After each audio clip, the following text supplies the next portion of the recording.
nicaragüense tiene derecho a estar informado. Ahora, el podcast noticioso que te cuenta la realidad del país. Noticias, entrevistas, debates y lo más viral. Te lo contamos ahora.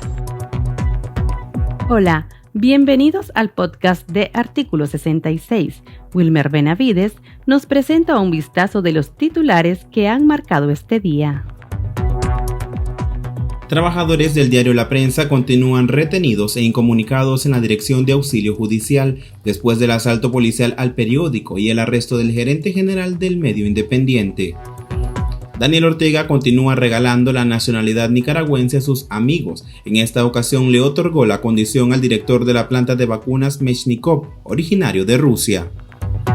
Los casos de COVID-19 han incrementado en el país. El reciente reporte de las autoridades sanitarias confirman que más personas se han contagiado en las últimas semanas, mientras el régimen continúa promoviendo las actividades masivas. Iniciamos el podcast ahora, correspondiente a este martes 17 de agosto de 2021. Las 5 del día. Las noticias más importantes.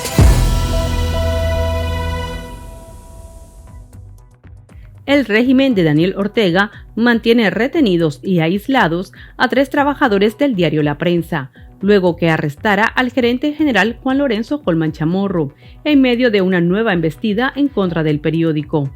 Danilo Calero, Ramiro Montalbán y Ernesto Juárez, del área de Administración y Contabilidad, fueron citados el lunes 16 de agosto a las instalaciones de la Dirección de Auxilio Judicial, conocido como el Nuevo Chipote, de donde no han vuelto a salir. En las celdas del Nuevo Chipote se encuentran más de 30 opositores detenidos en los últimos meses, que primero fueron arrestados de manera arbitraria y luego reportados como sujetos de investigación. La Corte Interamericana de Derechos Humanos determinó que la reelección presidencial indefinida no es un derecho humano y atenta contra los principios democráticos. La Corte IDH publicó la opinión consultiva, solicitud que el presidente de Colombia, Iván Duque, realizó hace 2 años ante la situación de Bolivia. Expertos señalan que la respuesta de la Corte confirma que la codicia de Daniel Ortega es inconstitucional e ilegítima. Jaime Aparicio, ex embajador de Bolivia en la Organización de Estados Americanos, advirtió que el organismo podría usar esta resolución para aplicar la Carta Democrática Interamericana al régimen de Ortega. La ONG española Oxfam Intermón habría intentado en varias ocasiones entregar los documentos requeridos por el Ministerio de Gobernación, pero el régimen no se los recibía. Ahora utilizan la excusa de supuesto incumplimiento para echarlos del país, junto a otras 6 organizaciones de cooperación internacional. Simon Teisers, director regional de América Latina y el Caribe de Oxfam Internacional, dijo que la decisión no le sorprende, pero sí le decepciona, porque hay una situación económica y humanitaria difícil en el país. La organización apoyaba distintos proyectos de ayuda humanitaria, derechos humanos, producción agroecológica y protección del medio ambiente. Su representante sostiene que la organización no ha hecho nada ilegal y espera en un futuro seguir colaborando. El régimen de Daniel Ortega nacionalizó al director de la planta de vacuna Mechnikov, Víctor Pavlovich, originario de la Federación Rusa, quien supuestamente cumplió con las formalidades para dicho beneficio. El ruso se estableció en Nicaragua a finales de 2016 cuando asumió la dirección de la planta rusa de vacunas, y el régimen de Daniel Ortega decidió otorgarle la nacionalidad por una aparente contribución al desarrollo científico y tecnológico al país. Ortega también ha regalado la nacionalidad a personajes como Salvador Sánchez Serén y Mauricio Funes, prófugos de la justicia salvadoreña. El régimen de Cuba aprobó su propia ley mordaza, que prohíbe publicar contenidos considerados de alta peligrosidad por las autoridades de ese país, luego que la población se manifestara en las calles para demandar libertad y mejores condiciones de vida, aprovechando también el uso de las redes sociales. La normativa del régimen señala que difundir contenidos que inciten movilizaciones y alteren el orden público, haciendo uso de las tecnologías de la información y la comunicación, será considerado un incidente de agresión con alto nivel de peligrosidad. El Pulso. Le medimos el ritmo a la realidad.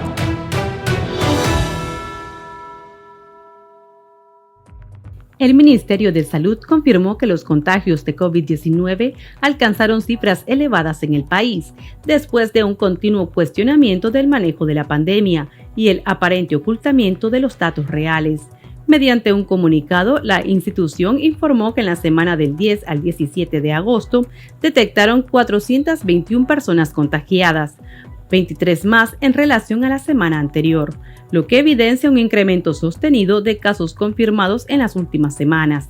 Sin embargo, insisten que cada 7 días solo reportan un fallecido, lo que no concuerda con las cifras proporcionadas por médicos independientes. Con esta última cifra, el MINSA reconoce 10.672 casos y un total de 198 muertes acumulados, mientras continúa callando ante la posible circulación de nuevas variantes en el país. Conversamos al respecto con el doctor Leonel Argüello, reconocido epidemiólogo nicaragüense. Doctor, antes de todo, háblenos acerca de estas variantes del COVID-19. ¿Cuántas variantes hay del virus? Hay muchísimas variantes. Lo que pasa es que se clasifican en variantes que no tienen importancia médica, en variantes que tienen importancia y variantes de preocupación. Entonces, las variantes de preocupación son 6, y de esas 6 variantes de preocupación hay una que es la que está preocupando más a nivel mundial, que es la variante Delta.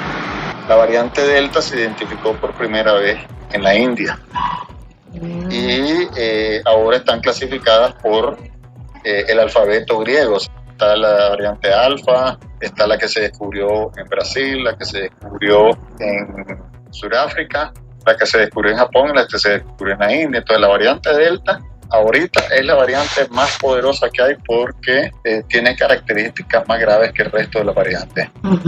¿Y esta es la que amenaza más a nuestro país? Efectivamente, y ya la tenemos en nuestro país. Esta variante, a diferencia de las otras, es el doble de contagiosa. O sea, estás hablando que si el virus original, el SARS-CoV-2, que tenía una persona, se la podía transmitir a 3 o 4 personas. En cambio, la variante Delta se la transmite a 8. Por eso es que nosotros en Nicaragua vemos que el año pasado, y cualquiera puede recordarlo, el año pasado se infectaba una persona por familia, más o menos. Ahora encontrar 2, 3, hasta toda la familia entera. Eso significa que es mucho más contagiosa. Segundo, antes las personas se complicaban entre el 7º al 10º día de la enfermedad. Actualmente se complican entre el 3º y el 5º día. Quiere decir que es una variante que es más agresiva.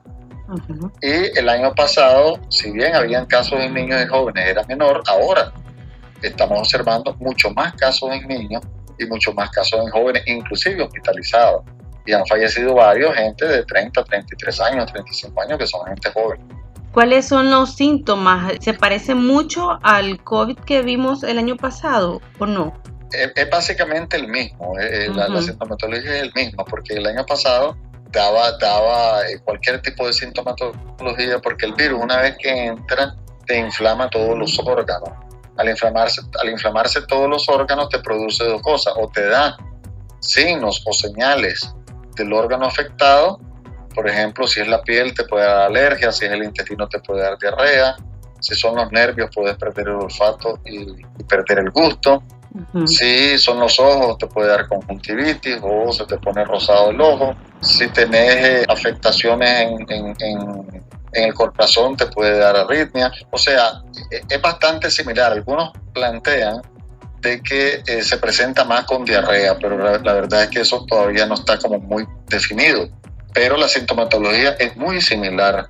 Lo que sí creo importante recalcar es que las variantes no se importan. No es que tenga que venir una gente de la India pasando la variante Delta. Las variantes se producen en los propios países. O sea, Nicaragua produce su propia variante. ¿Y cómo se produce esta variante? En la medida en que vos contagies más gente. O sea, a mayor contagio de personas, mayor número de variantes que aparecen. Y por eso es que en Nicaragua seguramente tenemos ya la variante Delta desde el punto de vista clínico, pero eso se confirma con 3 casos de nicaragüenses que fueron a Costa Rica y que le hicieron las pruebas y encontraron que era la variante Delta. Entonces, si hay 3 nicaragüenses con variante Delta, eso te confirma la sospecha que hemos tenido los médicos y las médicas alrededor de esta enfermedad. Pero yo quisiera dejar claro de que la variante se produce en los países.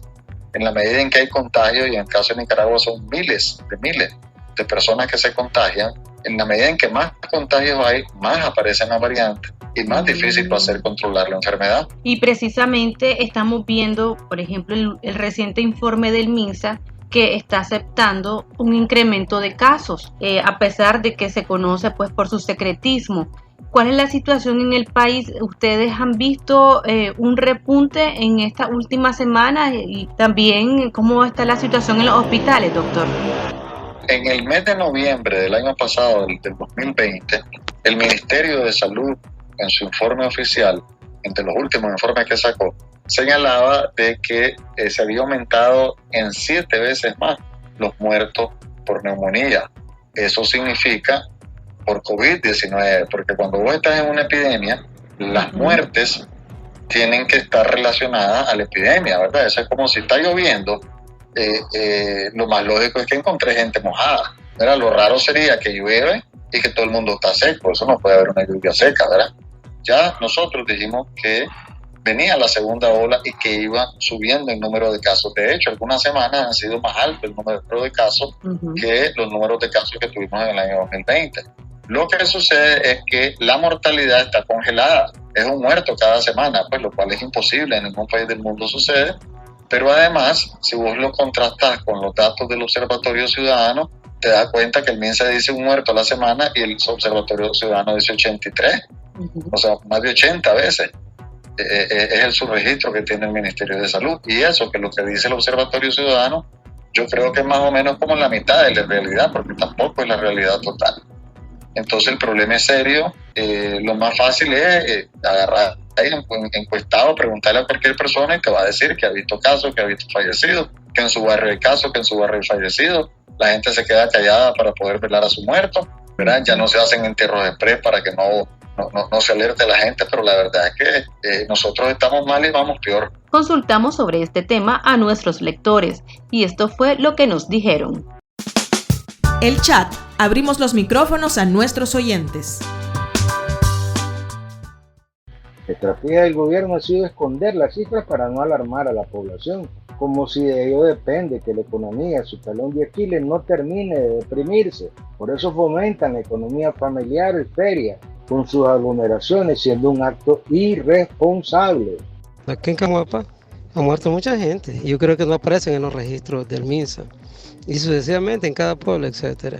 Claro, ellos para poner al país que está bonito, hermoso, y que vengan los turistas, etcétera. Por conveniencia, pues, pero sabemos la realidad, los que la vivimos, pues. Lo que refleja ese conteo de COVID-19 no es porque en mi casa se contaminaron 4 y de esos 4 se convirtieron en 8 y 4 no fueron al centro de salud ni al hospital. Hay nueva variante aquí en Nicaragua, lo que pasa es que aquí nunca jamás el gobierno lo hace. Yo conozco un caso de que le dio a un pariente mío, que le mandaron tratamiento y lo aislaron de viaje de la casa, del cuarto. Ahí nadie puede entrar, salir hasta que él se componga y le mandaron a fumigar el cuarto después que se mejore él. Lo que pasa es que las mismas personas son las que causamos todo este revuelo. Si nos cuidáramos todos, no hubiera tanta contaminación, pero nosotros mismos nos fregamos.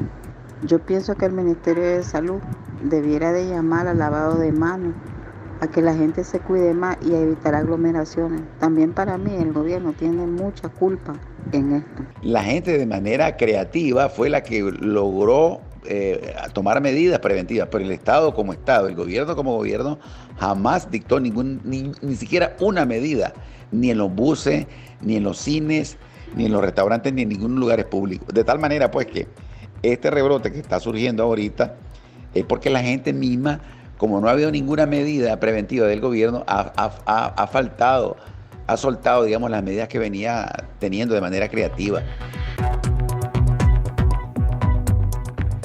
Y ellos nos decían de que no confían en estas cifras porque, con base en su experiencia, han habido más casos de los que reportan. ¿Cuál es la consecuencia para nuestro país que existe este secretismo por parte de las autoridades sanitarias y también, al parecer, una desconfianza de parte de la población hacia el MINSA en este caso? Yo te diría que son 3 impactos los que causa eso.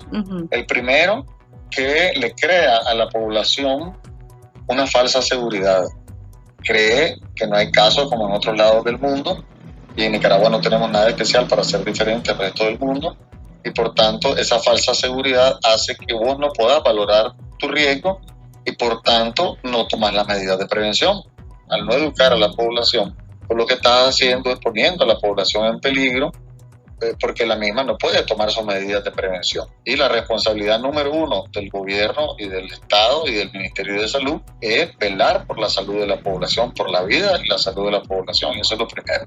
Lo segundo es que al Nicaragua reportar casos tan bajos, que no son creíbles para la Organización Panamericana de la Salud ni para nadie en el mundo, te denota que es un país que no está cumpliendo con el Reglamento Sanitario Internacional ni está cumpliendo con sus deberes. Y por tanto, el tercer impacto es que la gente que quiere invertir en Nicaragua, que quiere venir a Nicaragua, como sabe que no es cierto la cifra, entonces también la gente entra en temor, ¿verdad?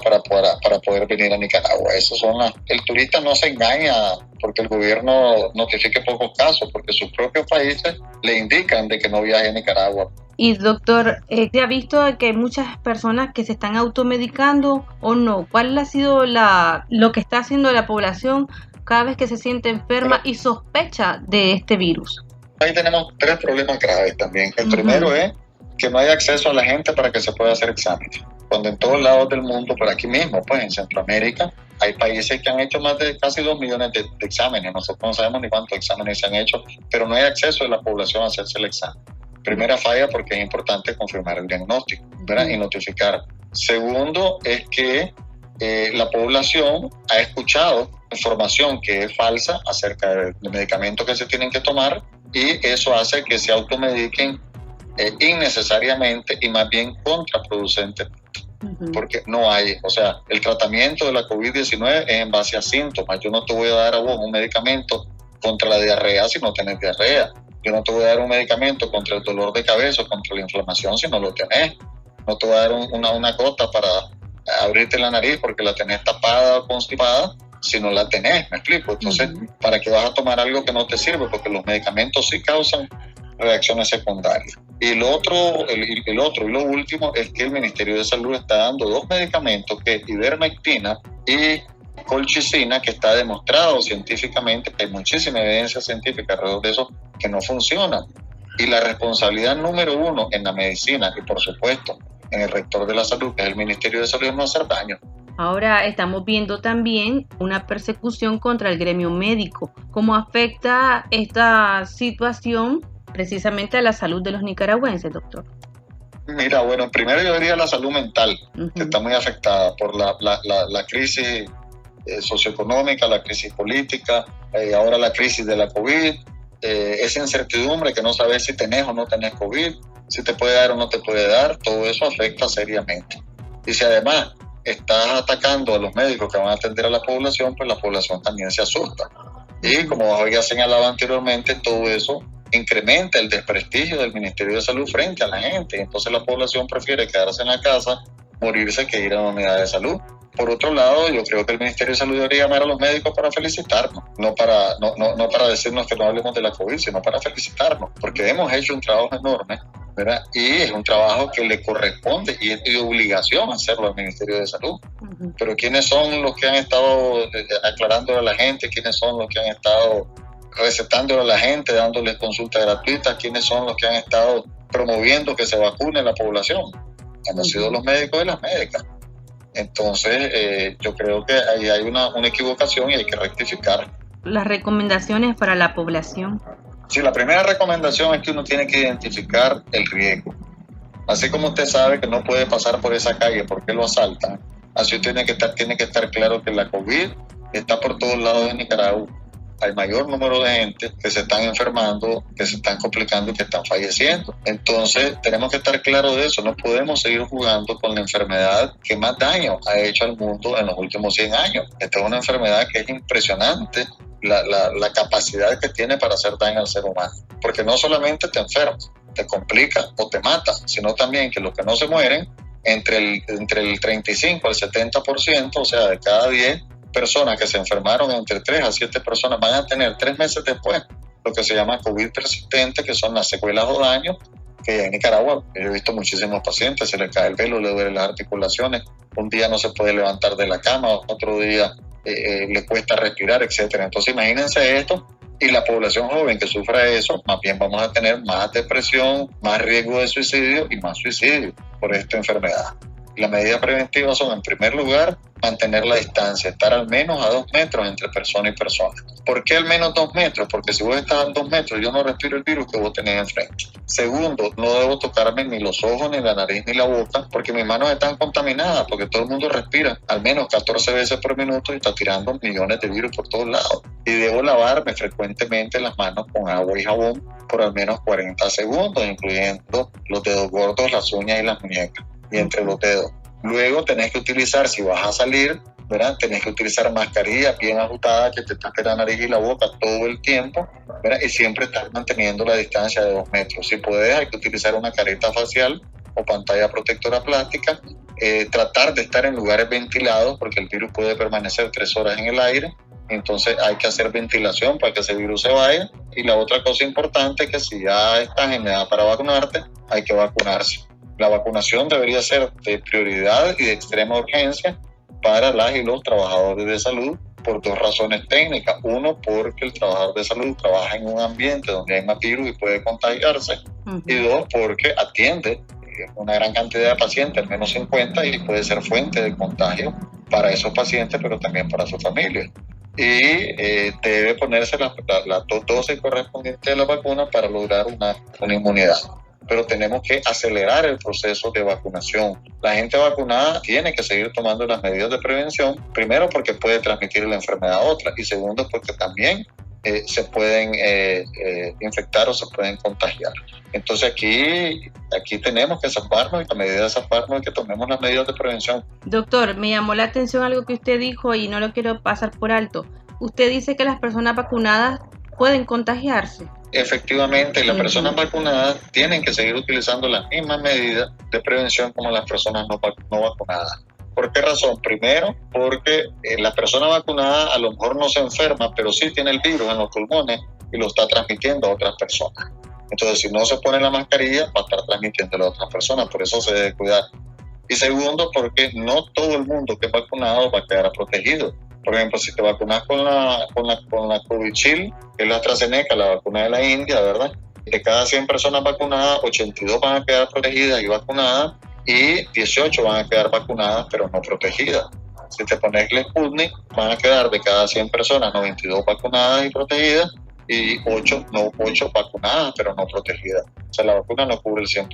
Y lo otro, como está la Delta 3, la variante Delta 3, que es mucho más contagiosa, lo que se ha visto es que la persona, aunque esté vacunada, se enferma. Sin embargo, hasta ahorita, si no sigue variando, si no sigue cambiando o mutando esa variante, entonces las vacunas todavía sirven, pero aunque estés vacunado te puede dar la enfermedad, pero no te vas a complicar y no te vas a morir, que es el objetivo primario o principal de la vacuna.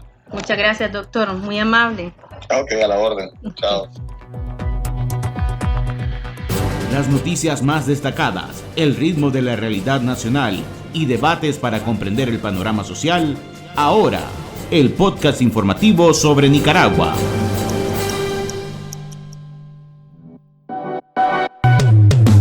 Tendencias, la viralidad de las redes sociales.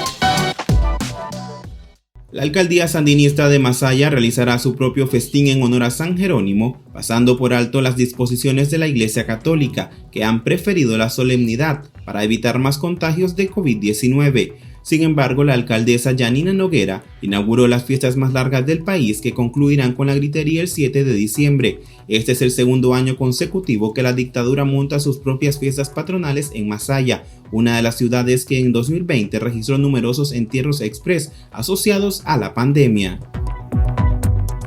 Aquí termina el episodio de Ahora de Artículo 66. Continúe informándose a través de nuestro sitio web www.articulo66.com. Síganos en nuestras redes sociales. Nos encuentra en Facebook, Twitter e Instagram y suscríbase a nuestro canal de YouTube. Hasta la próxima. La información veraz y de primera mano está ahora. No te perdás el podcast noticioso que te cuenta la realidad del país. Compartí y pasa la voz.